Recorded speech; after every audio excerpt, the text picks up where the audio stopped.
Welcome to your favorite sports drama podcast, The Double Dose, the drama of sports. I'm Nathan, and every week, my co-host and girlfriend Rachel and I discuss all things in the sports drama universe. Sprinkled in with pop culture, we cover topics from Bravo to Brady and everything in between. So keep listening to find out more. Cheers!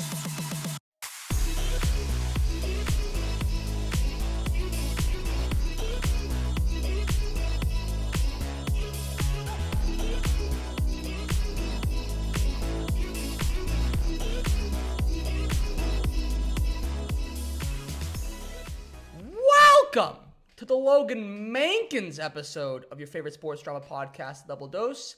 As always, I'm here. I'm Nathan, and I'm here with. I was going to say I'm here with Nathan. No, I am here with Nathan. I'm here with myself, along with Miss Rachel Rooney Eden. Rachel, how are you? How was your last week, Ben? What did you think about how it went last week with having a guest on?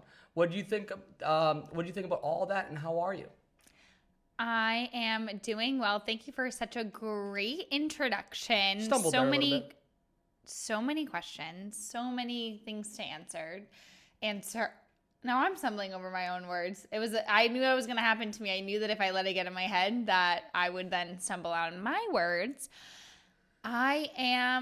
I'm doing fabulous. I'm doing so fab. I'm a little cold, and I finally understood now that the Sharpie that was open, that no one understands what I'm talking about. I just said it out loud, but it's okay. There was a Sharpie that was open underneath our table that was blue, and I could not for the life of me understand where it came from, and now I'm staring at our calendar with just a cap that's on the calendar, so the Sharpie must have fell off of it, and so now I understand what that Sharpie was, but thank God that we threw that thing away, so now I need to get another blue Sharpie. But other than that, I'm doing good. I'm a little cold.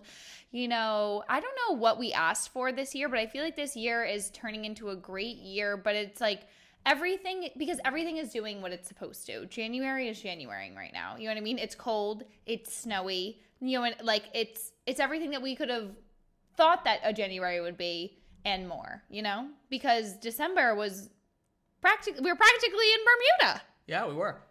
Practically. It was warm. We were so confused with all this like global warming talk. Not anymore. I mean, it is negative 15 degrees outside, it feels like. It wasn't too bad today. No, it's definitely cold. It's definitely winter. It's definitely winter, but it's still not as bad as it was like when we were kids. No, I feel like it's us. I feel like right now it's the January is Januarying. I'm interested to see when the weather does turn at the end of the winter because I feel like maybe winter just got pushed back into March would really hurt my March theory. Go ahead and tell everybody your March theory. My March theory is that that's when the weather breaks. That's when the weather starts to get nice. That's the start of spring, is in March. I'm not saying it's when you wear shorts, but I'm saying that's when the weather starts to change.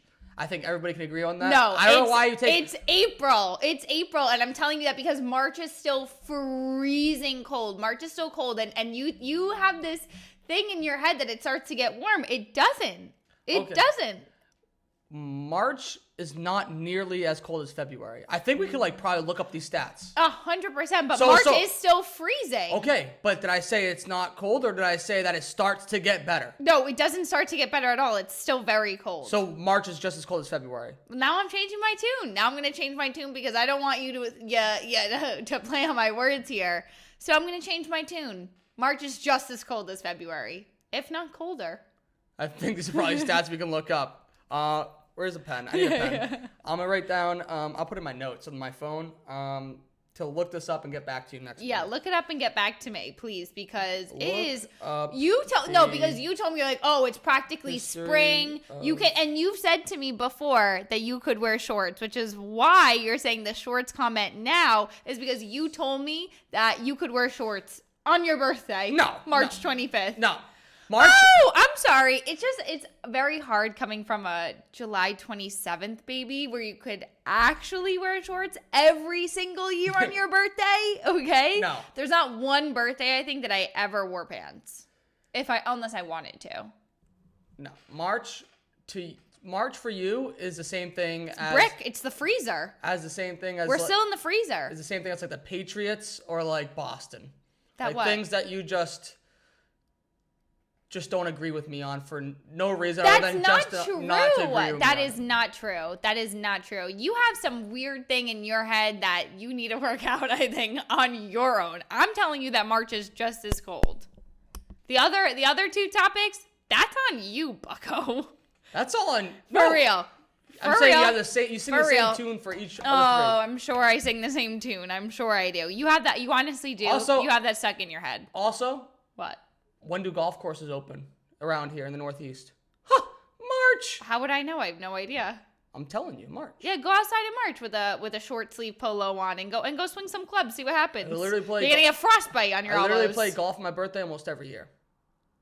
That's actually not true. For the past literally a couple years, you haven't. I did 2 years ago. I just didn't last year. I went down to Staten Island 2 years ago. Mm-hmm. Well. And you remember that. I do remember it now. Exactly, I do remember it now. exactly. I do remember it now. But I'm still saying it's Got cold. her again. I'm Got still her saying again. it's cold. I'm still saying it's Anyways, cold. I don't give it up. But anyway, yeah, it's regardless, freezing cold. How'd you feel about Jameson being on last week? I was over the moon, so happy. I loved having him on. J-Mo is just literally the best. He's so easy to talk to. I loved his takes on everything because I like that I can actually have a little bit of a convo with him, you know?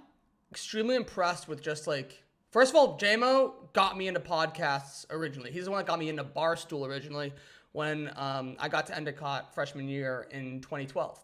So expected nothing less than greatness from him, and that's what he delivered, as he always does. J-Mo's just that type of person that he's good at everything he does, and it's really bothersome because just he's good at everything without trying. For example, when he came up with the uniform matchup thing, that comment about the 49ers game last week. Remember, he was it's a great uniform matchup, just really aesthetically pleasing. He's thinking about everything. He's thinking all the thoughts. Yes, he's just natural on the mic. Yeah, he is. He's a natural. He'll be back. Natural. He'll be back. He will be back. He'll be a reoccurring customer here. We're seeing him this weekend.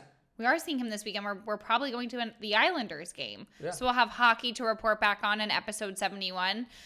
But regarding episode 70, who the hell is Logan Mankins? Logan Mankins is a longtime Patriots player. Oh, of course. Always leads back. Legendary. Always leads back. Another great Patriots player that Bill let walk out the door and went to Tampa Bay. So. Yeah, now you're on the I hate Bill train. No, I'm not. Oh. We have some Bill updates later on. All aboard. All aboard. Later on in the episode. I still love Bill. Yeah. I'm reading the Dynasty book right now. The Patriots Dynasty book. Yep. It's definitely not over here. It's somewhere over here. Yeah. Probably in the bathroom. And so I've been in all my feels since he's been gone. Yeah, which is great. I'm glad that you're, back into reading and back into the swing of things. It is interesting for me to listen to you. That's why I don't understand when you say we have a whole freaking sports podcast here and you're telling me I don't like the Patriots or whatever about the Patriots. I hardly comment. I'm just saying that every single waking moment I can't be talking about the Patriots because that's exactly what you're always thinking about. You know what I mean? Yeah, that's literally all I really want to talk about on this pod too. Every episode, I just want to talk about the Patriots. I just want to give you all the updates that I've been getting on Twitter and Instagram. Well, you do, so good thing. I don't have really many today, except for later on in the pod. Perfect. Don't worry, Patriots will come up today. Okay, great. Additionally, another thing that's been striking my Patriots love and getting in my feels is that I've been watching a new podcast, Games with Names, Julian Edelman's podcast. Dynamite. Finished the Danny Amendola, Julian Edelman episode. That's the one that he started with Sam Morril. Yes, I love Sam Morril. Was too busy to continue on the second season of it. But Edelman's crushing it. And Sam Morril is also a legend. Well, I'm happy that you're enjoying a new podcast, a new little show that you're watching. It's amazing. Mm-hmm. Regardless, you ready to get into the topics? Of course. All right. Well, how are you? I'm good. I'm good. I'm gravy. I didn't do too well gambling last weekend. I can't even talk to you about the gambles. I can't even. Why? You beat me and J-Mo. Yeah, if I actually bet money on these things, the things I bet money on $5, it just goes zoop right out the window. Yeah, you try to do these wild parlays. It's literally I take the money when I'm gambling, I put it into a little paper airplane, and then zoop, I just fly it away. It flies right out of my pocket. Because you do the 9-leg parlays. No, I don't. You literally saw. I said Stephon Diggs, anytime touchdown. CeeDee Lamb, anytime touchdown. These aren't crazy things that I'm doing. No. Wrong. Bills win. I know. Bad. I know. So let's get into it a little bit here, huh? Yeah. So Baltimore, they beat the Texans. Lamar is still him. They struggled in the first half. And then Lamar said that he really got heated at halftime and really had an animated, curse-filled speech to his teammates. And they came out and responded in the second half. What does that mean, curse-filled? He said that he was cursing at his teammates and yelling at them. Oh, like, you better effing go? Yeah, like, probably something very motivating. Oh, okay. Let's get jacked up. Whatever it was, it worked. Yeah, it worked. Another team that struggled but survived their game was the 49ers. They also struggled for more than just the first half. They struggled until the fourth quarter, but Brock Purdy figured it out, and they ended up beating the Green Bay Packers. So the Green Bay Packers and the Jordan Love train has stopped. Back to Green Bay for the summer. The Lions run is now... Oh, the Lions run continues. Yeah, sorry. What do you mean? It's not over. The Lions are roaring. We're I'm out sorry. here in our Leo season. The That's Lions what I'm run rooting for. continues. Our man, Mr. Kabinda, Jason Kabinda, once again got a dub with his squad. If you don't know who Jason Kabinda is, he's a fullback for the Detroit Lions. Number 45. He is an absolute legend. An icon. Dominant. Back-to-back appearances on the best dressed list. Back to back. I can only imagine what he's going to bring this week, but I'm officially on the Detroit Lions are my second favorite team. No, I'm on the Detroit team. No I'm matter on what. the Detroit train. I'm choo-choo, all aboard. I'm hopping on the Detroit Lions train, and that's who I want to win the Super Bowl. Me too. Because Jason Kabinda is our guy. Yeah, he's my best friend. Yeah, we've talked to him on social media now. Yeah, sorry that we are literally BFFs. So we got not a big updates deal. after the game. Yeah. So nothing but great news out of Detroit there, and I hope that they do win. We'll get into those picks later, but once again, they won. They kind of beat the Bucs pretty handedly. Baker Mayfield played well, but Detroit was just a better team. And then the last game of the weekend was the Bills versus the Chiefs. The Chiefs beat the Bills once again in Buffalo. They have now ended the Bills season for the third time in 4 years. Yikes. Kelce is back to dominating. He had his best game since announcing his relationship with Taylor Swift. Yeah, he threw up the heart. Threw up the heart for after the touchdown. Did you get that reference when it was said? I didn't get the reference when it was happening. I just thought in my head, I was like, oh, that has to be for Taylor. And then apparently that's like her fearless heart or some type of heart that she does like on stage. So he did it, which I think is, it's cute. It's all right. Yeah, it's cute. It's cute. It's corny. Yeah, it's corny as fuck. Like, that's what I actually mean. You know, I'm like, it's cute. Like, if you did that to me, I'd be like, okay, that's sweet. Like, oh, it's sweet. Okay. Don't ever do that again. That's not true. But, that's not true. You'd be like, oh! Okay, Nathan. Okay, try it. Okay, ready? Say like you're on the field. Like, let's pretend. Like, here I am. Like, you catch the touchdown. And I'm looking at you. Do my little dance. Okay, do your dance. Oh, no. Now I'm solidified. It's an absolute no. I mean, it's sweet that he did it because it's like he's proud and I'm happy. I'm happy. You know what? I'm happy for them. If you ever did that, I would just get the ick. I would get the immediate ick. I'd be like, put your freaking hands down now. Aren't you proud of me too for not saying FUCKING? Yeah, we're improvement. We're just improving over here over at the Double Dose. Mm-hmm. Certainly. Any thoughts on these games? Anything that stuck out to you? No, truthfully, not really. Besides you imagining me giving you the ick? No. I didn't know. I don't. Nothing truly stuck out to me other than Jason Kelce. I think at the Chiefs-Bills game. What about him? He was just, he was someone that I needed there. You know what I mean? Like I just love that Jason Kelce is letting his hair down. Letting loose. Like the season's over for him. Career's over. Yeah, but is he like for real retiring? Yeah, he's done. Okay, because he said on his podcast after that he didn't think that he should be making decisions, like emotional decisions, like in that time. But I guess it's for real. I don't know. Yeah, I mean, he's left the door open a little bit, but the way things have gone, like the way when the Philadelphia Eagles game last week, when they were losing and like there was no way of them coming back, you could see him on the sidelines getting extremely emotional. Oh, I didn't even realize. And he was like going up to his teammates and coaches and other staff members and giving them hugs on the sideline. Like, yes, everyone was kind of doing it because it was the end of the season, but like him more than anyone, and other teammates and coaches and other staffers had told like the press that he did tell his teammates after the game that. Well, it's kind of like, I think for him, not that I can speak on him or his career at all, but like to me, if I look at it objectively, it's like, okay, here you are, like they were in the Super Bowl last year. Like, yep. Him and his brother were in the Super Bowl last year. Like, that's like literally the epitome of, I'm sure, what you wanted.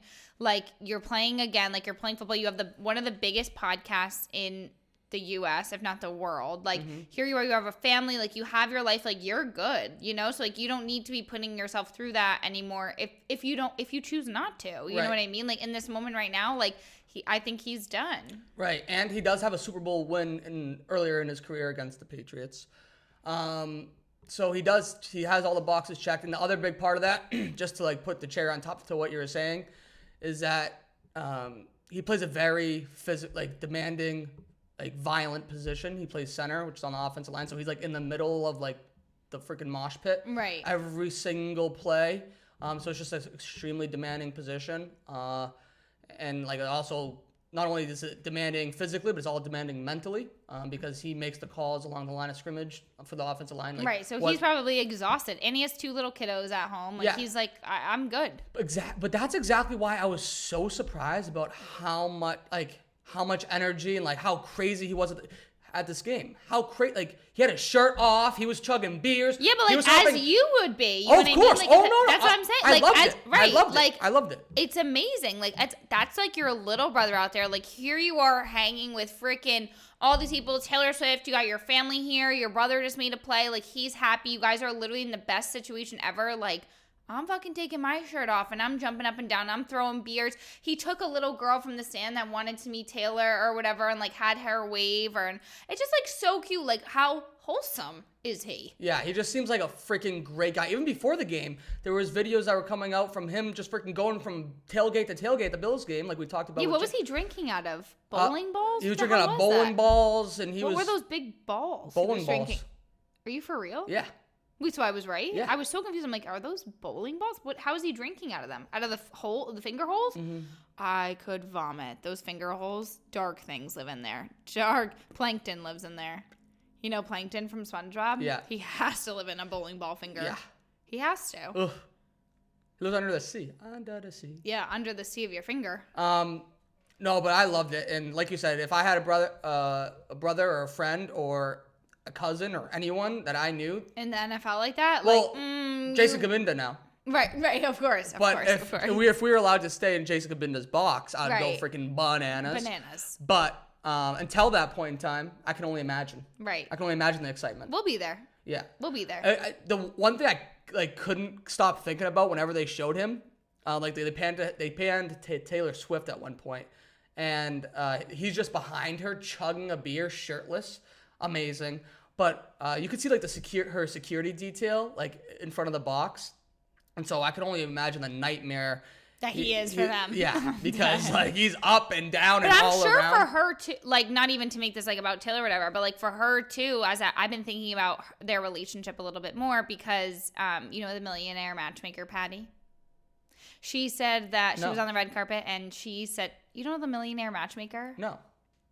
Are you joking? No. Where like she would get a millionaire and then she would get all these like ladies like meet him and like be like the matchmaker and like, oh, you'll be good with her, like whatever. Oh my God, so good. I used to watch this like trash ass TV, but I respect her. So someone asked her on like, I don't know what red carpet it was. This is probably the worst information I'm giving, but like, what do you think about their relationship? And she was like, I think that there'll be like a ring in this off season because apparently she heard that you're not allowed to propose during the season. Is that true? No, it's not true. Okay, so that's what she thinks is going to happen. I also as well think that they are definitely going to get engaged because it's also like this is the most normal life Taylor will have, like with like they're playing football. It's a happy family. It's the most like American, like happy you know what I mean? That's what I think, at least. Like, it's like, here's your brother, so happy for you. Like, they're just like normal, great people, like out and about, you know? They're like, they don't care. Well, there was a old ESPN reporter, Michelle Tafoya. I'm not sure where she works now, but she reported on Sunday that she believes that Travis will also be retiring when the Chiefs season comes to an end. Did you see that? This. I don't really believe that part. I don't think so either. I think he has a lot more to play for. I think he's a little bit younger. And I think that he wants to be seen as the best tight end in NFL history and catch a couple of Gronk's records. So we'll see how that plays out. Literally. So. But Jason, the story goes on with him. Okay. Did you see what his relationship with this McDonald's woman? No. So Jason Kelce helped his favorite McDonald's employee go viral this week when he stopped by for his usual breakfast order and left her with a keepsake that she should treasure forever. Danielle Bonham has served Kelce his usual order, 2 sausage, egg, and cheese McMuffins, regularly enough at the Broomall McDonald's. The pair are now on a first-name basis, and Bonham is a big Eagles fan, so as a gift to her for his retirement, he gifted her a signed Eagles jersey when he went in for his order on Monday. That's nice. Yeah. That's sweet. Yeah. It's never weird to give other people your jersey, though. No. When I worked at Dunkin's, if there was let's say there was a regular Boston athlete, if they gifted me a signed jersey, that would be the pinnacle of a gift. Okay, so that's not a weird thing. Not at I'd be all. This is your jersey. Think about it. This woman, she's it's like us signing our double dose hats and giving them to somebody. No, it's people do book signings all the time. Yeah, but then bringing your own book that's signed. Yeah, as a gift. Is that not weird? No, it's not weird. Okay, it's not? No, it's not weird. Okay. I feel like maybe a jersey is different. A jersey, certainly it's different. Also just think about this woman. She works at McDonald's. She's a drive-thru employee at McDonald's. Yes. And no, it's amazing. I'm just saying, do you think that it's weird, getting someone's gifting you their jersey with their autograph on it? No, I don't think it's weird at all. Okay. I don't think it's weird at all. The weirder part to me is that this NFL player goes to McDonald's before work every day. Oh, that's not weird to me. My day is fueled on McDonald's. No, it's not. I would literally love a McDonald's every day if I could. Oh, yeah. Me too. That's what I'm saying. You don't freaking actually go for it. No, but if it was on the way, I definitely would. If I could, I definitely would. He's working out he's working out like a crazy man every day. That's true. True. The sausage egg McMuffins don't even do anything. He's going to McDonald's. Can you imagine going to a football practice though with 2 sausage McMuffins freaking in They your probably belly? don't even make it there. Yeah, they don't even make it to the practice. Those bitches are getting eaten in the car. Well, yeah, but it's still sitting in your tummy. He probably doesn't feel his stomach is probably rock hard. Literally. Yeah. Look at the way he was freaking pounding those beers. But I think that was just a great little story that I do love that. Listen, I love this story. I'm just trying to make sure that it's not weird that he gifted his own jersey. Not at all. That's actually perfect. Okay. It just shows his appreciation for if there was his family might be. I'm trying to think about why he gifted it to her. Maybe his he doesn't plan on living in the Philadelphia area anymore. Maybe that's not where he spends his. Probably because he's retiring. Yeah. Or maybe yeah, exactly. So he's I got an extra one of these. Or whatever. Or he just probably won't be frequenting that McDonald's anymore because he won't be in that area. True. So he could have just left, gone on with his life. Thank you for everything. Yeah, exactly. Very sweet. Very sweet. I like that. Me too. I like that. Good guy. Jason Kelce's a good guy. He was also voted sexiest man alive. What? He was voted sexiest man alive for some magazine. I forgot. Yeah, I was about to say by who for when? Because I think the most recent one was. I forgot who the most recent one was. I think I reported on it here probably 5,000 episodes ago, but good for him. He's definitely tight for some people. You know what I mean? Yeah, no. Wholesome. Yeah, for sure. Not a bad looking fellow. Wholesome man. Moving on. So this topic is going to be a long explanation. Okay, and I'm not the best reader, so bear with me. Okay. This is a feud between Robert Griffin III. Who's that? I've talked about Robert Griffin III. The guy with the braids? Yeah, he's a guy. Yeah, he's a guy that when every time a quarterback goes down, he like tweets at the team or like goes on TV saying they should sign him. Yes. He always has braids in, right? Yes. I think he does. Yes. Okay, yeah. And even on like Monday Night Football, one game this year, he like raced a falcon or a Seahawk before the game. He raced a falcon, like a real life falcon, like a bird. Yeah. Like a bird or a player. No, a bird. I'm not sure if it's a falcon or a Seahawk. I forget, but like he raced it. I think it was a Seahawk. How do you race a bird? Like the bird person, like there's one bird person here holding it, and then another bird person there, and so like the bird flew, and who won? I think he did. I think he got a head start though. He's extremely fast. Oh, okay. But he was a quarterback. This is crazy. He was a quarterback for the Washington football team, formerly the R words, back in the day, Buffet. And he about the R words. Redskins. Oh, okay. The Commanders. Yes, but they weren't the Commanders when he was the quarterback. Got it. Okay. And his coach at the time, this was nearly 10 years ago, by the way. Okay, so this is just like big beef that's going on. Yeah, his head coach at the time was Jay Gruden. Okay, so RG3 versus Jay Gruden. Versus Jay. Yes, and so this feud has been bubbling underneath the surface for a long time, and nobody knew. Okay. And so it all started during the Eagles-Buccaneers game this past weekend when Jay Gruden wanted to comment on how Philly was playing, and he was upset with the way that they were protecting Jalen Hurts. So Jay tweeted, quote, "If I ever put a quarterback through what Philly is putting Jalen through, I apologize. Pick up a blitz." So RG3 was his quarterback, and so he responded, "Say what?" with a selfie of him going like, "Oh." After sending that tweet above, the blood feud was officially on. Gruden replied to Griffin's tweet with a simple question, quote, "You weren't prepared, Robert?"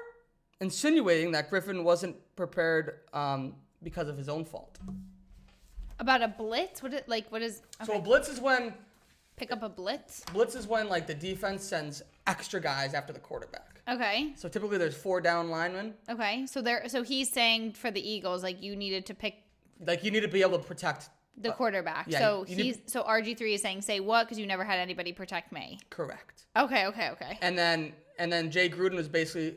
His response was, "If you feel like you weren't prepared, it's probably on you. Because I prepared you just fine." Oh, got it. Okay. Griffin then escalated the feud with another tweet where he took a huge shot at Gruden's coaching abilities. RG3 tweeted, quote, "You told me you didn't know how to coach a QB who could throw and run like me. So it looks like you weren't prepared, Jay." Oh my God. Then Gruden tried to disengage by tweeting, "You're right. We didn't have a good enough staff. Sorry. I hope all is well with you." Well, let's just say Griffin didn't take that for the end of it. He actually recorded a selfie video that he posted, and he said, quote, "The truth of the matter is that there was a moment in D.C. that is vividly remembered. Jay Gruden went to a press conference, and he undressed me at that press conference in a way that a coach should never undress a starting quarterback. It was after a game, and I said in the press conference that the best players in the NFL have the guys around them play at an extremely high level. No one is out there doing it on their own. Now that the media pundits and everyone took that and said RG3 threw his teammates under the bus, and I had to eat that for a long time because Jay didn't back me in the media the next day. He doubled down on it and actually picked me apart in the media. If that would really happen, it's easy to see why Griffin is bitter." So basically, what Griffin is saying that when he was the quarterback, there was a situation like this where he basically said that like he tried to explain to the media that like a great quarterback like elevates the people around him, and like that's not happening. Okay. And so like people took that as Griffin throwing his teammates under the bus. Like nobody's coming with me. Like I'm up here and like. What did you think it meant?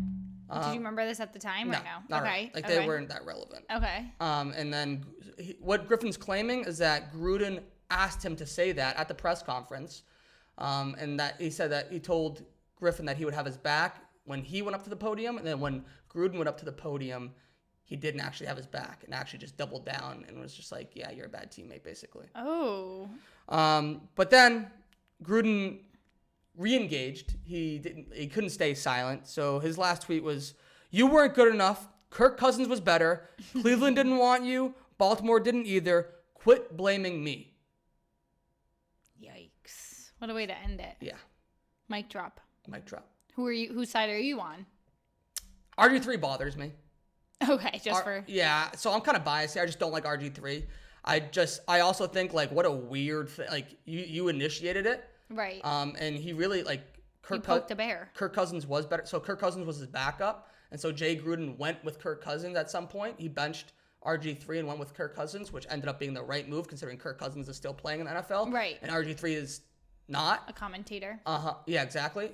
So I think that's what he's really actually bitter about. I think he's taken like one incident. Like everyone's been annoyed with their manager and their employer at some point in time. Sounds like this was harboring emotions. Yeah, like you're remembering a press conference from 10 years ago. Right, dude? like no one literally remembers it, not even you. And you remember a lot of football things. Yeah.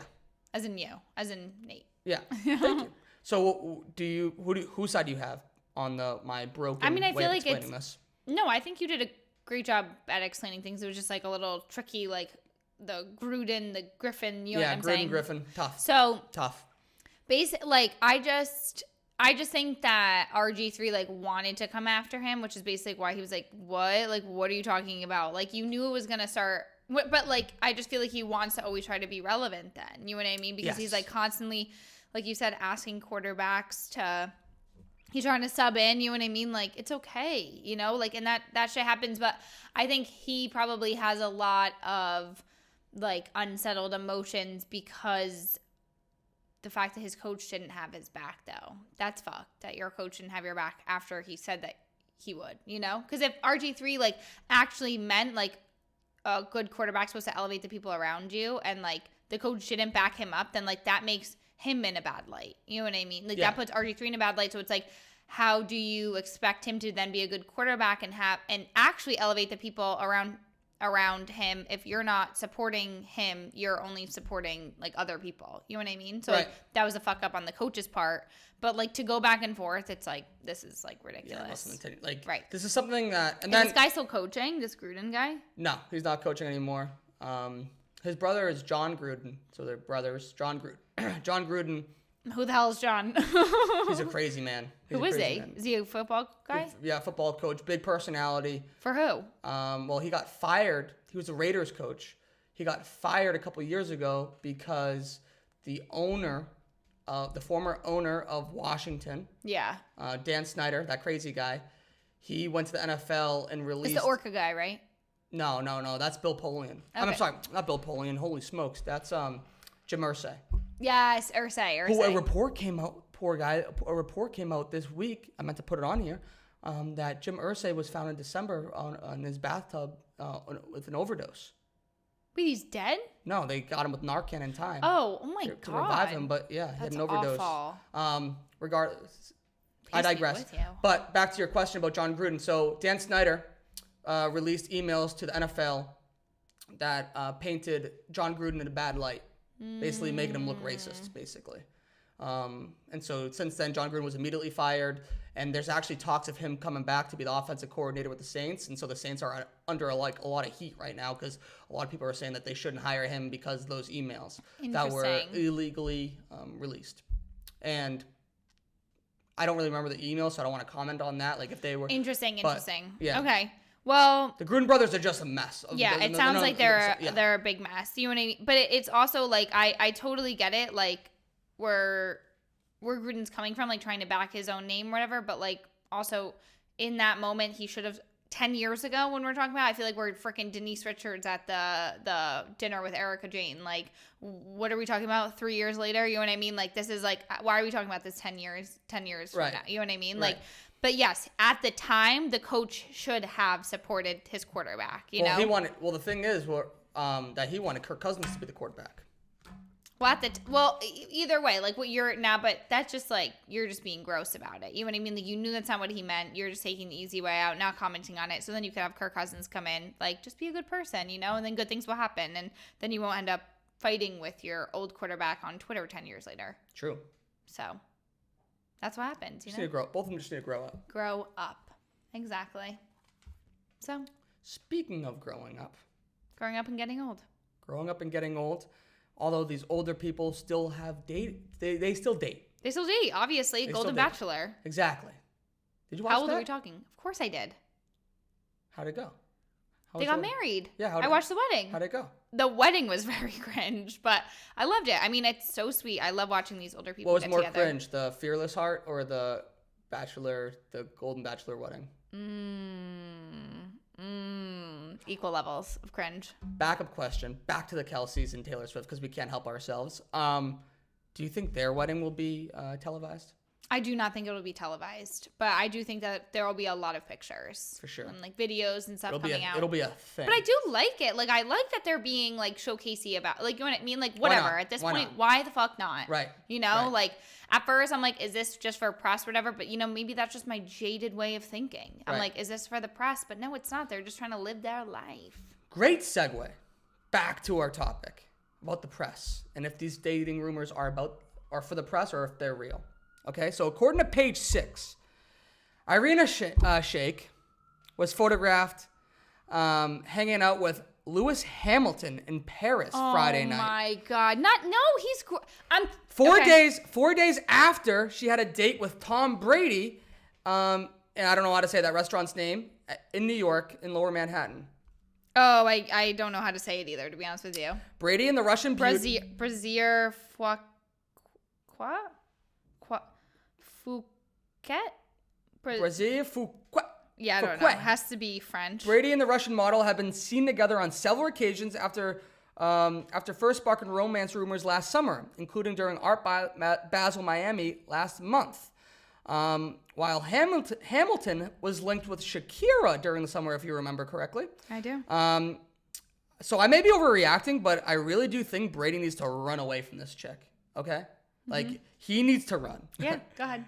What? No, keep going. No, like, maybe I'm overreacting because I'm overprotective of him. And, like, she has the right to date, obviously, as does he. Yeah. Because he's been seen with other females, too. But she just seems nuts. And he needs to stop. I need to get the fucking magic rewind button on this freaking thing because lo and behold, finally, I said it. I said it from the fucking jump that I didn't like her for him and you were all in it for her. You were all, Irina's so much better. What do you mean? I'm like, no, she's not. She's jumping from here, there, and everywhere. And you're like, oh no, like you were so on her freaking side and here you are. Now she needs to run. I have good intuition. I've always told you that and I always know, okay? And that's what I said. And here I am pointing my freaking finger and waving it around at you because I knew and this is what I said. And now you freaking are coming and saying this now? Here? Now? What about when I needed you? I feel like RG3 and freaking Gruden. Freaking 6 months ago when we were the first hitting the waves. And you were all Irina. And now you're all Imina. Imina what? You mean to say sorry is what you're going to do right now. God. I was wrong. I was wrong about her. Thank you. But I've known I've been wrong about her for a long time. I'm sure. I'm sure. She was seen with Brady, and then the next weekend she was on vacation with her ex. Bradley Cooper. You couldn't even Brady and Bradley. There's only one letter of a difference. I mess up Bradley Cooper and There's no one to mess up between Bradley Cooper and anybody. Okay. Yes, there is. No. I'm not even thinking of the other guy right now. My brain's shot. If you couldn't tell, but oh my God. But then she went back to Brady, and then they ended things, and then she was all over him at that wedding in Lake Como, and then they ended things again, and now at the white party. The white party? That white party, whatever. That's when like the things got reported, right? Or was that Kim Kardashian? That was Kim Kardashian. Yeah. But Irina was there, I think. Yes. And so she was uncomfortable. But then she was really all over him. I cannot wait. I'm gonna make it my mission, my duty to find these clips. I'm down. Yeah, for when you were fucking all on her side. I'm wrong. I was wrong about her. Yeah. Now my man Brady, Tom. Listen, I know something about crazy ladies. Yeah, he's with one sitting to his right. And I know Brazilians as well. I mean, I'm Brazilian, so I know where you're coming from. However, Russian, you got to move on from this Irina chick. She's not good news for you. She's not going to help you at all. Like, there's plenty of fish in the sea, okay? Plenty. Yes, she's a Russian model. Sure. You can do better. You don't need to put yourself through this. No more models. Keep it moving. Keep it moving. Keep it moving. Keep it No more models. You don't have a good track record. No more models. That's it. Yeah, it's over 3. I know. Bridget Moynihan. I know. Giselle. I know. Irina.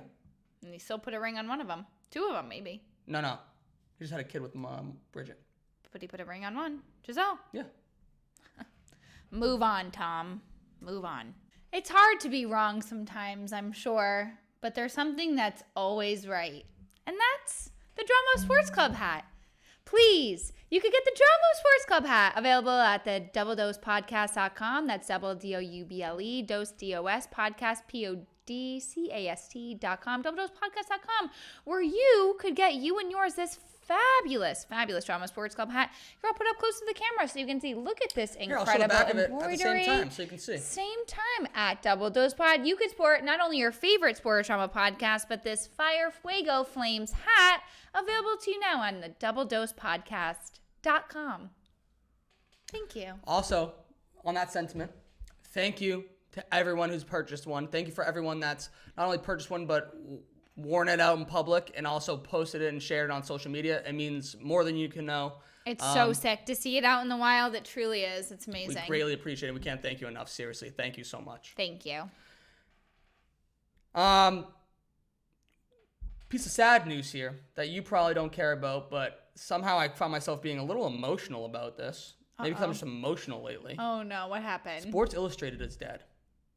Sports Illustrated, the magazine, is dead. Wait, it folded? They laid off all of their employees, and they're dead. So staffers at Sports Illustrated were notified on Friday of massive layoffs. Some immediately, others in short time, with potential of the entire staff being gone in 3 months. Wait, what? SI has struggled to find a financial foothold in the digital age, culminating in a November report that suggested its website had published AI-generated reviews about disclosure, which we talked about. To me, it just sucks. Being on the cover when I was like, I used to make my parents get the subscription every single year for not only the regular Sports Illustrated. Yeah, you on the swimsuit edition. That's why. Yes. Those pages got sticky. Ew! Nathan, I'll literally murder you. But also, like the kids edition. Like the kids edition had like these playing cards, like trading cards that you could like foldable edges or whatever those things are called. Yep. So those were awesome, but like it was a thing when like someone that you loved was on the cover. Not to mention every time a Boston sports team won the championship, Sports Illustrated would always have the championship team on the cover. Yeah, but like they'd always have come out with a special edition, like a hardcover special edition. Yeah. So I have all the Boston sports ones. That's cute. Yeah, so it's just crazy. I didn't know this. This is actually big news. Don't say that I don't care about these things. These are big news. That's big news. Sports Illustrated is huge. Obviously, because I've always wanted to be a goal to be on the swimsuit edition of Sports Illustrated because Mama could. That's why. So that's sad. Very sad. Very sad. I know. No more swimsuit edition. I wonder if they're going to do like one more Swan Song swimsuit edition or if it's just done forever. For all the men out there that want it, they're literally going to bring like best of the best back. They have to. I feel like it's like kind of crazy that they're not even going to do like a digital like anything. Like it was such a big deal. They've been trying. But that's the other part that I can't wrap my brain around is how difficult is it for like some of these magazines and like old like even newspapers to like compete in the digital age. Like how hard is it for them to like be interesting? Like 1,000%, because also not only do you have to get their content, but then you have to pay for it. So like who's really paying to read an article on, you know what I'm saying? Yeah. Like things like that. And then it's like, well, then you have to make some things free. What do you make free? Like it's so hard. Like all of the magazines, I feel like all of the paper magazines had such a hard time transitioning and like they kind of just like went away. Yeah. Like because it's like, what are you really getting out of here? But are there female magazines that are experiencing the same thing? Like, is Vogue experiencing this? Oh my God, all of them have. But Really?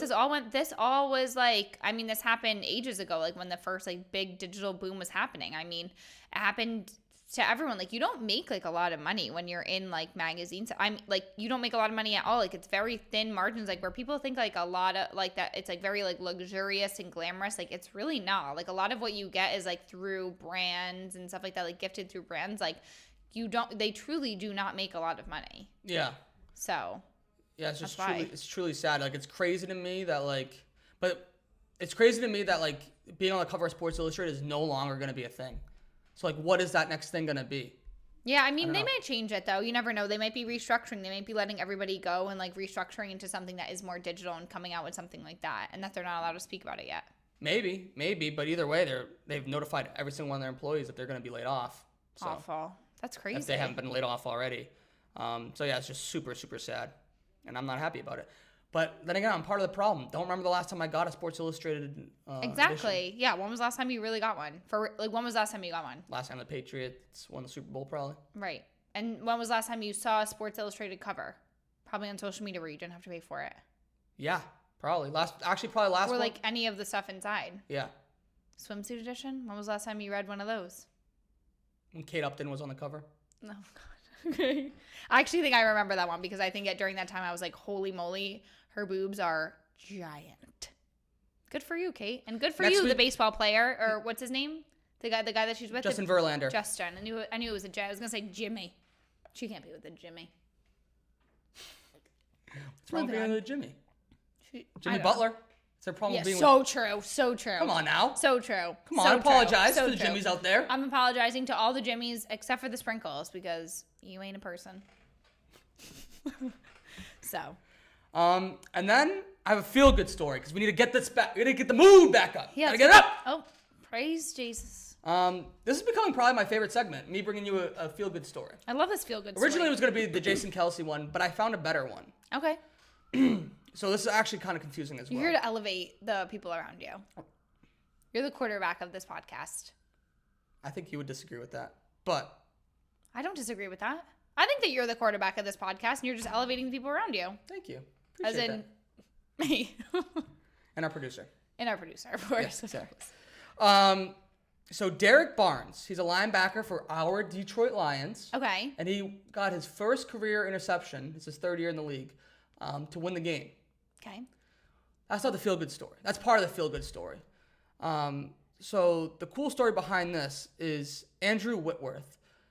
He's a former NFL player. 2 years ago, he won the Super Bowl with the Rams and retired. That same year, he won the Walter Payton Man of the Year award. Okay. Which is given to like the basically like the person who exemplifies like being a great person by Didn't Dak get that? Yes, I think Dak got it last year. Exactly. So Andrew Whitworth won it 2 years ago. So during Andrew Whitworth's speech when he received the award, he told a story about how Barnes came up to him after a game when they played each other that season. And so he said that Barnes ran up to him and Barnes said, quote, "I'm Derek Barnes. You spent time with me when you were a young player in Cincinnati at the Boys and Girls Club, and it meant the world to me. You used to sit with me and talk to me about life, and I was just a little kid. I wanted to know how much it meant to me. The main thing I want you to say, Whit, is that I made it. I made it to the NFL, Big Whit." And so comes full circle. That same kid that he was talking to at the Boys and Girls Club back in Cincinnati is the kid that got the interception this past weekend and won the game for the Detroit Lions, and the reason why Jason Kaminda and the rest of the Lions are on to San Francisco. Unbelievable story. I love that. I almost cried reading that. I know. I don't know why. I'm like, oh my God, we are seriously emotional over here today. Yeah. I love it. That's amazing. I love this. What a great story. Yeah. What a great story. Yeah. If you honestly, I want to show you, but also if you're listening or watching and you want to have actually watch Andrew Whitworth talk about it, just look up his speech. It's very findable, and you'll probably cry like I did because that's just the type of person I am. I love it. It's all the emotions here. It's all Yeah. good things. Yeah. All good things. All good things. Truly. Yeah. Good tears. Happy tears. Well, are you ready to get into our double D's threes this week? Yeah. You want to go first? You want me to go first? You can go first. Okay. This weekend is the conference championship weekend of the NFL. The winners go to the Super Bowl. Okay. Don't know if I've told you this, but I'm a big Patriots fan. Been to a lot of games. So I've been to 7 conference championship games at Gillette Stadium. So I'm going to give you my top 3 that I've attended. Oh my God. Your privilege over here. Okay. Starting out with my first AFC championship game. I was 9 years old. The 2003. This is number 3, though. I'm just going in chronological order. Oh, okay. Of the time that it I'm happened. sorry. I'm sorry. How could I forget? So so 03-04 Patriots. They played the Indianapolis Colts. So that's Tom Brady versus Peyton Manning. Okay. In the snow. Snow game. Snow game. Better than our snow game? Yes, far Okay. better. Why? Because the Patriots won. Oh. And they went on to win the Super Bowl that year. They beat the Eagles. So it was their 3rd Super Bowl in 4 years. Dominate. Back-to-back champions, by the way. I just read about this year and this game specifically in the Dynasty book. More tears, okay? Just tremendous. Absolutely tremendous. Love. Number 2. Also against the Indianapolis Colts, but 11 years later, 2014-15 season, okay? The Patriots also won this one, obviously, 43-22, but it's an incredibly memorable game because it was the Deflategate game. Oh, God. It was the game where everyone accused the Patriots of deflating balls. Nonsense. The Patriots, like I said, won 43-22, and they dominated. Tom Brady didn't dominate by throwing the ball. They dominated on the ground. LeGarrette Blount, the running back at the time, had 166 yards and 4 touchdowns. And the Patriots went on to play the Seahawks in the Super Bowl. Don't know if I've ever mentioned that, but I went to that Super Bowl. And they ended up winning that Super Bowl as well. So, nothing but great things. And then, 2 years later, 2016-2017 season, championship game against the Pittsburgh Steelers. The Patriots won this one as well, 36-17. Brady and Chris Hogan both set Patriots postseason records this game. And once again, they went on to win the Super Bowl. That specific year was against the Falcons. What was your favorite one? I mean, they're all pretty much identical. Honestly, probably I don't know. I can't say my favorite. Like, the first one was amazing. It was my first one, first conference championship game going to one. Like, it was crazy because the 2 prior Super Bowls that the Patriots had, they won both. They had to go to the AFC. Like, they played away for the AFC Championship game. Okay. So like watching those on TV, I always wanted to go to one. So being able to do that at 9 years old was awesome. Not to mention it was Brady versus Manning. And like, even though it was early on in both of their careers, you already knew that these were like 2 legends. It's like going to like Josh Allen versus Mahomes now. You know what I mean? Got it. So, just tremendous. But also, like, the Deflategate game is a huge part of the Patriots story and, like, crazy to go to. And then even the Steelers one was crazy, too. Like, the Steelers team was stacked. They had Ben Roethlisberger. They had Antonio Brown. They had... Booty Hole Brown. they had Bell. They had Martavis Bryant. They had a bunch of players. Harrison they had. So, all were great. And, like, to be honest, it's impossible to pick a favorite one just because... Like, you win that game, you go to the Super Bowl. Like, nothing's better than your team playing the Super Bowl. Right. And yeah, Patriots are 6-1 when I attend the AFC Championship game. So maybe you're good luck for them. So maybe they need to get their luck in order in the regular season first. Yeah, can't wait till I can go to another one. Yeah. Don't know how long that'll take. Yeah, seriously. Great, I love that. Thank you for sharing some wisdom on your Patriots time and legacy. Yeah. Mine is. I was just trying to think, like, I was like, what can I do? What can I do? What can I do? And then I was like, oh, perfect. My double D's threes this week will be the 3 main trends that I saw from the NFL Best Dressed. Ooh. So from doing all of the Best Dressed, I was like, what are some reoccurring themes that I'm seeing here? and I wouldn't say if these are like particularly my favorite, but just things that I saw. You know what I mean? Are any of them things that I can, incorporate into my wardrobe? Yes, there's one or two that I think that you could, because there is 3 on here, but I'm gonna mention like a couple more. But there are some that I think we need to leave. Perfect. So I would say the main things that I saw was the denim tier sweat set. The denim tier sweat set, I'm not even joking. Every single week I saw multiple guys wear it. So it was like the sweat set of the season. It was literally just like a sweat set with like these flowers on it. This guy, that the designer is, I believe he's from Africa, and like it's about like, I think he like designs like based on like his journey and stuff, or his inspiration like through African culture. I truly did not like look that much into it. I don't particularly love this stuff. Yeah. But I'm just like, I'm over it because I saw it so many times. Like, yeah. I'm just like, all right, boys, like it's done. It's the horse has been beaten. You know what I mean? Like, Jesus. It's done. It's done. Who's beating horses? So that's the one. The second was cowboy hats. I saw cowboy hats everywhere. Like, I want a cowboy everywhere. Hat. Like, I've never wanted anything before in my life. Yeah. I'm sitting right next to you. But anywho, cowboy hats. I don't feel like you could really incorporate a cowboy hat other than like a regular hat. But like if you had like would you walk around here seriously with like a cowboy hat on? Yeah. Okay, then good for you. Then hey, if you feel confident enough to do it, then I'm with you. I support you. I already told you next month in Portugal, like I'm gonna get a hat. Okay, then we'll get you a hat. Okay. And then the last for the 3, it was like great statement jackets and statement bags. Like a lot of these boys wear like a statement coat over everything. You know, it's like they try to tie it all together with like a coat or like a bag.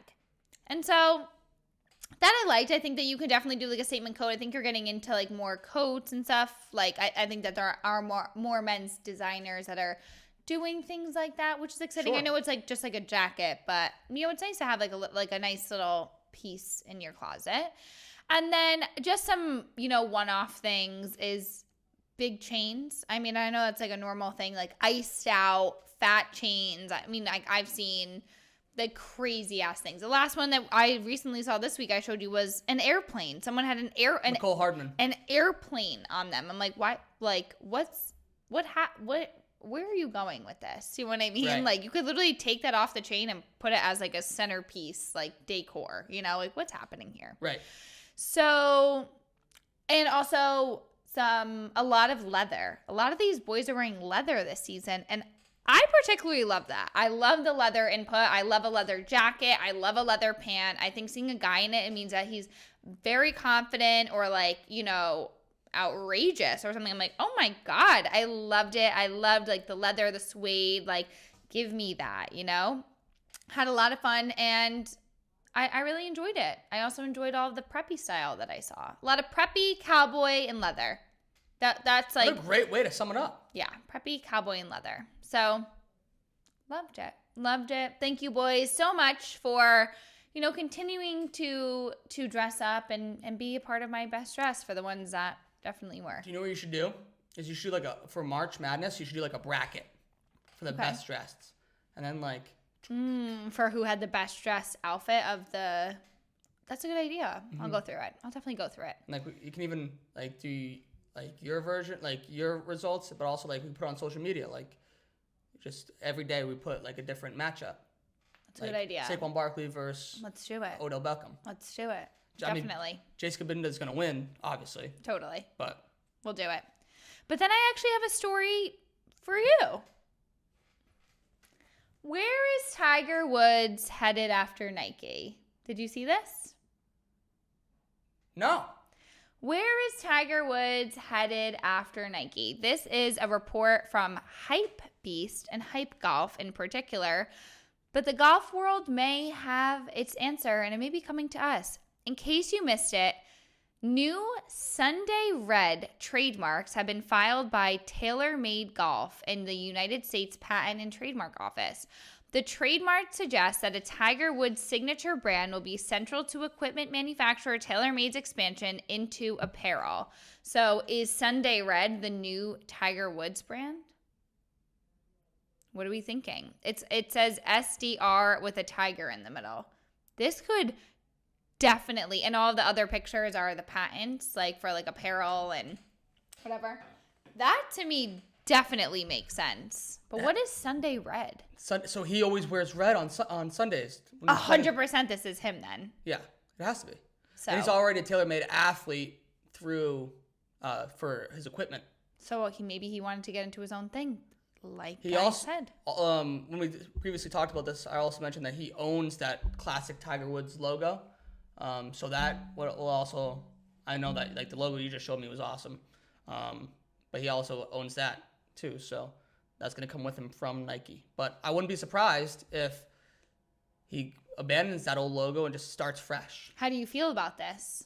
I love it. I'm very excited. Like I was talking to you about this weekend. I put on the golf tournament, the Sony Invitational, this past weekend for a couple mornings, and I was talking to you about how a lot of golfers are doing this, where they're leaving the big brands and like they're all wearing different stuff. Like Jason Day went to Malbon, and you said he didn't like his outfit. He said like I don't like the wide trousers.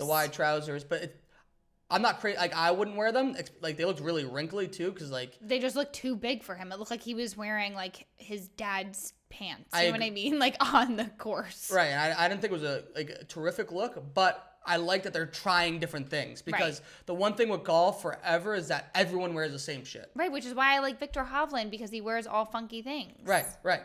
Like we need someone with swag But, out like, there. but We like, need even a more Nick different. Kyrgios on the golf course That's coming. in terms of style and swag. Right. Well, there's a big wave of like young talent coming up. Well, I need them to be swagged out.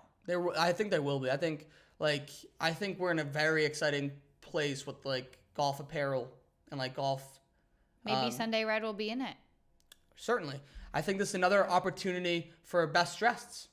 Me too. Once Where the will I football's- go next? Once football's over, where do I go next? Do I do golf? Do I do can't make us NBA? wait till September. Do I do the NHL? Where will I go? I have to make a completely new template. I have to mess around. But what sport should I do next? I'm fascinated with like the golf of it all, because it's rapidly changing, and like these old brands are going away. Like, okay, I'll look into it. But it's time to get into our sick puppy and interesting cat segment of the week. yes, it's our favorite segment. Once again, explained it last week, but I'll explain it again. I have a theory that everyone every person in this world either falls into one category or the other. And it's a spectrum, of course, just like a lot of things are. But people are either sick puppy or interesting cat. When you think sick puppy, think of that friend that he's just wild. He or she's just wild. There's no telling them what to do, and there's no way to predict what they're gonna do. They're just freaking gonna do it. There's no telling them. There's no stopping them. And then interesting cat's more of a deep thinker. Like, why would okay? Like, why are you thinking that? Like, interesting. So we deliver one person for each, sometimes multiple for each week. This week, sick puppy sticking on the golf is Mr. Nick Dunlap. He's a 20-year-old sophomore from Alabama, and he won the PGA Tour event this past weekend. Oh, we did win it. Yes. At the American Express, becoming the first amateur to win the PGA on the PGA Tour since Phil Mickelson did it back in 1991. And Phil Mickelson's a big guy. Now he's making millions and millions and millions with Live. Yep.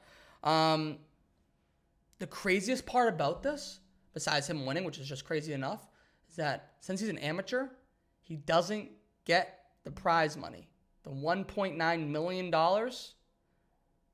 doesn't get it. Yeah, so what, I saw that he has an NIL deal with Adidas, so do you think that they pay him that instead? Like, where does he certainly got money through Adidas, but I know the money goes to the person down from him, like the second best, but like that's not fair. Well, it's just the rules. Like, you're an amateur. You're entering the tournament as an amateur. But you fucking won it. Yeah. So sorry, if you win it as an amateur, you still win. Give me my money.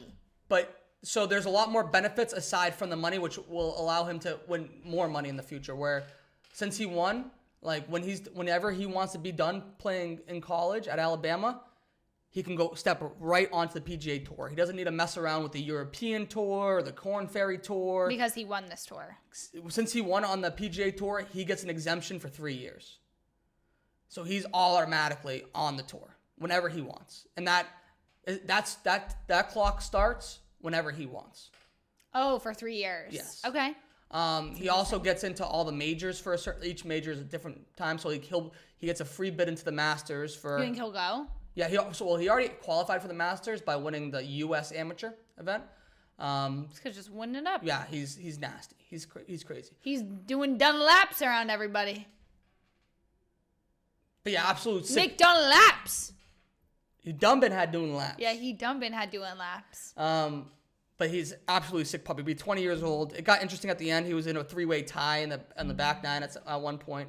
But he literally persevered and beat these like legit professionals with multiple wins on the tour. So congrats to him. Absolutely sick puppy move though. Sick puppy. Sick puppy move. Interesting cat. So we go from a winner to a loser. Doesn't always happen that way. Interesting cats aren't losers. I consider myself a bit of an interesting cat at times. But this week, it's a loser. Texas basketball coach, what's his name? What the hell's his name? Rodney Terry? Yes, Rodney Terry. Thank you. Oh, yeah, I put Toddney Terry. Yeah. Rodney Terry. Sorry. Jesus. So Rodney Terry. He freaked out. So his team lost to UCF, University of Central Florida. Texas in any sport should not be losing to the University of Central Florida. However, they did. They lost in basketball this past weekend. And Texas always does this to cheer on their team. Right. Well, typically when teams beat Texas, they do horns down. Okay. Because they killed the Longhorn. Like, oh, okay, horns okay. down.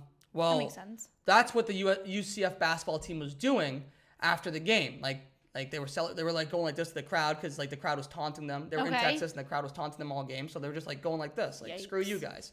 The opposing coach from Texas, Rodney Terry, freaked out on them and yelled at them like on the court, calling them absolutely classless and told them to stop being classless. He didn't finish there. He went on in his press conference, and the first thing he said was, about 6 or 7 guys were putting the horns down. We don't do that because when you do those kinds of things, it looks very classless. You're just mad, buddy, that you lost. You're mad you lost. That's basically what it is. Hey, Rodney. What's up? You horned it down. Hey, Rodney Terry, you're classless. Like, you're yelling at freaking kids that aren't your players. Let their coach decide. Right. That's one of my biggest pet peeves in sports. Doesn't matter if you're a youth, high school, college, or professional. Like, you coach your own players. Do not worry about disciplining anybody from the other team. A coach should never talk to a player negatively from the other team. To me, that's just a huge sign of crossing the line, and it really fucking irritates me to no end. Like, every time this happens, it drives me insane because I think it's a very immature move and classless move on his part. Because if it bother you that much, beat them. How about that? Is there something that's coming up from you? Yeah, I got in an argument with the coach a couple of times. Oh, okay. Usually in basketball. Hey, is where it's happening. Yeah, basketball. Because basketball is typically where it does happen because it's a very intimate setting where the coach is right on the line. Right. Wait, so I have a question regarding it's not a coach though. So how do you feel about how Patrick Mahomes reacted when the Bills won that game over that bad call, and now how Josh Allen won the game, or how the Bills won over the Chiefs, gotcha, and how Josh Allen reacted to Patrick Mahomes, and now how Patrick Mahomes acted to Josh Allen after the Chiefs beat the Bills. You know what I'm talking about? Yeah, so you're referring to earlier in the season when the Bills and the Chiefs played. Yes.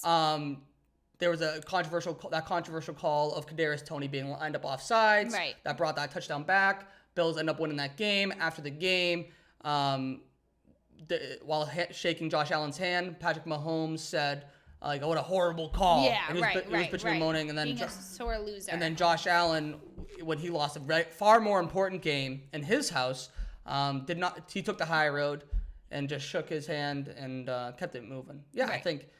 I mean, that's what bothers me about Patrick Mahomes. Patrick Mahomes is the best quarterback in the league right now by far. But yeah, I think he himself is kind of like immature in ways like that. Right. Like, I'm just not a Patrick Mahomes guy. Like, I liked him on the quarterback because it's like hard to dislike someone that works that hard, and like he's an extremely hard worker and he's extremely talented, but like he's just so freaking annoying. Yeah. And like he just seems like a brat. Like everything has to go his way. And then when you look at Josh Allen, far more classy. Just shake his hand, keep it moving. Right. And that's it. I was just curious in your POV on that. Yeah, it's definitely something I Was made a note to go look at. So thank you for bringing it up. You're welcome. Things you may have missed, right? Things you may have missed. A little bit of things. Number 1, Caitlin Clark. She and the Iowa Hawkeyes lost a game at one of their rivals, Ohio State, this past weekend. And after the game, as teams do in college, the fans rushed the court after the upset. And so Caitlin Clark was jogging back to the locker room when she ran into a storming fan. Did you see this, and what did you think about it? I did, but I think it was like they were running after each other. It was like, when you're like, I can only imagine it's like when you're in like the high school hallway. You know what I mean? You're running to get to class and someone else is, and like, you literally slam into each other and you're like, oh my God, I had no idea. Like, I think that she just wanted to get off the court, and I think that the fan was probably so like amped up. You know what I mean? Yeah, the fan was like, had That's her what phone I think. out. It was just like stupidity. Yeah.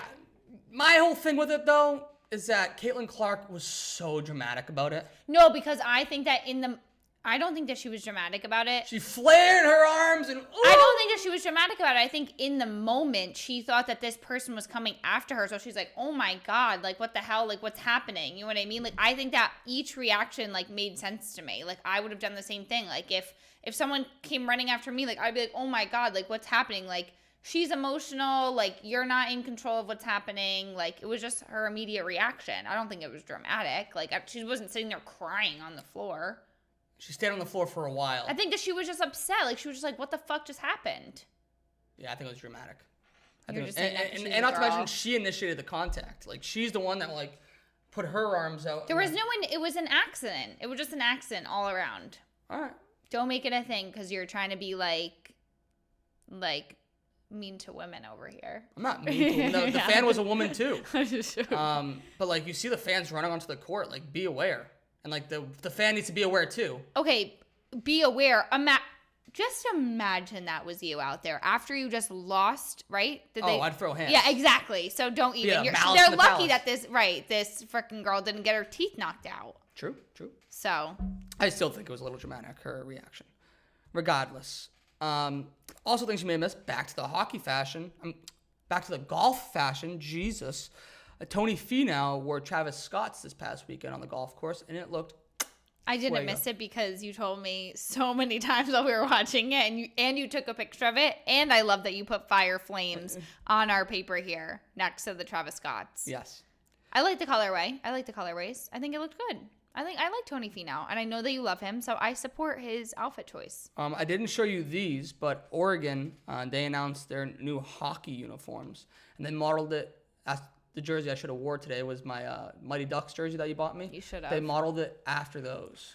Oh, and it's because they're cute. the Oregon Ducks. Oh, cute. They paid homage to the Mighty Ducks, the mighty Oregons. I'll show you pictures. Now here it says, things that you may have missed. Netflix continues to invest in live sports, with striking a deal to host WWE's Monday Night Raw every week. Yes. So, like we talked about with SI, Sports Illustrated, the sports media landscape's changing rapidly. And we mentioned it with, like, the Manning cast or the Pat McAfee show, and then like when he does broadcast, and like this is another thing that's changing, right? Like, so, like we don't watch like pro wrestling, but it's freaking huge and people love it. And So now it's going funny. to be on Netflix starting, I think, in like a few months. This is a genius move by Netflix. Genius move. And so I think it's a huge peek behind the curtain. Like, they do these documentaries now. Like, they did the quarterback. They did them getting into live TV is what they need to do next. Yeah, that's what it is. They need to get into live sports in order to keep up. And what a great place to start, because it's like such a defined fan base, right? So. It's a defined platform on both ends. Exactly. So it's like the people that are watching Netflix, who's everybody, are also watching WWE. So exactly. Genius. Can I see these jerseys here? Uniforms? Yep. Oregon's new hockey uniforms here. Oh, big reveal. Drum roll, please. I am obsessed. He is so cute. I'm obsessed. Has Oregon on his head. No, I'm obsessed. I'll put the picture here. No, I'm obsessed. Obsessed. Right. So you can see how He's so cute. I would buy one of those. I might have to become an Oregon Duck man or girl, whatever. An Oregon Ducker. I love. Yeah. So cute. Absolutely. So cute. Finally, the last thing you may have missed, that Milwaukee Bucks fired their head coach today. Extremely surprising because they are currently 30-13, and they're currently second in the Eastern Conference. Something's going on there. Something's going on there. I think that he must have yelled at Giannis's younger brother that sits at the end of the bench, because that was the only explanation I could think as to why this guy's gotten fired. That's so crazy. Aren't they in the middle of the season? They're in the middle of they have a game tonight. So who's the coach? They like the assistant coach. They put out the teammate. The assistant coach got promoted as the interim head coach. It's rumored that Doc Rivers is going to be. Who the hell is that? Is a coach that's bopped around for a while. He actually was a coach of the Celtics when they won their last championship. But, okay. Well, maybe they got a deal. Maybe they struck a deal. This is very bizarre. Yeah, it's weird. Something weird had to happen. We'll see. We'll probably report on it next week. For sure. More details will come out. Okay. Literally hot off the press. Thank you. And then things to watch. Obviously, I think I spoke it ad nauseum. The NFL championship weekend, conference championship. Obviously, who are the Patriots? Who are they hiring? What are they doing? I'm gonna keep my eye on that, as should everybody out there, no matter who your team is. Also, what is Bill Belichick doing? He had 2 interviews with the Falcons. The word coming out of Atlanta is that the owner wants to hire him. However, other people in the building do not want to hire them because they're worried about losing their jobs. Because he would take his team stuff with him? Yeah, he would take his own personnel. Got it. Possibly. So that hasn't been finalized, but I expect them to come to some sort of agreement. And then Rough and Rowdy. Rough and Rowdy is probably one of my favorite things to watch. However, I haven't watched it in a while. It's Barstool's boxing event, to where everybody's amateur boxers, and it's just hilarious storylines, and they just put these they just stream these people boxing 3 rounds, quick matches, okay, just average Joes from freaking West Virginia. Would you ever do it? Yes. I'll get you in. I'll put you in for next year. I've tried before when it was in New Hampshire and I didn't get chosen. It's okay. Next year. Manifest. I'll manifest Rough and Rowdy for you. Thank you. You're welcome. Thank you. And then finally, let's get into our picks. Only 2 games to do, so it won't be too long. But I have to say, last week, you beat me and JMO. You had a record of 2-2. Not a big deal. I had a record of 1-3. And then Mr. JMO put up a goose egg. He went 0-4. Big fat 0. Sorry, Jameson. Gotta listen to me. Sorry. Sorry, I'm always right. So the games this weekend, they're both on Sunday. AFC plays first at 3 p.m. The Kansas City Chiefs are 3.5-point underdogs currently, visiting the Baltimore Ravens. Mahomes has won 3 out of the last 4 matchups against Lamar, and the last time and then I put just a little note here for each time the last time each team was in the Super Bowl. Obviously, the Chiefs were in it last year. The last time the Ravens made it to the Super Bowl was 2013. Who do you got? The Ravens. Ravens? The Ravens are coming out fucking hot. They're coming out strong. The Ravens are 100% going to win. I know it. I agree. I think it's been the Ravens all year. It's been the Ravens. It's always been the Ravens. It has. And then the second game is a 6:30 game, the NFC Championship game. Lions. Oh, so just Sunday. That's it. Yeah, just Sunday. Nice. San Francisco. San Francisco is currently 7-point favorites. The Lions haven't been to an NFL championship game since 1957. That was before the two football leagues merged, so they've never been to a Super Bowl. So it would be the first time that the Lions made it to the Super Bowl if they won. And the 49ers were last in the Super Bowl in 2019. Wow. Great. The Lions.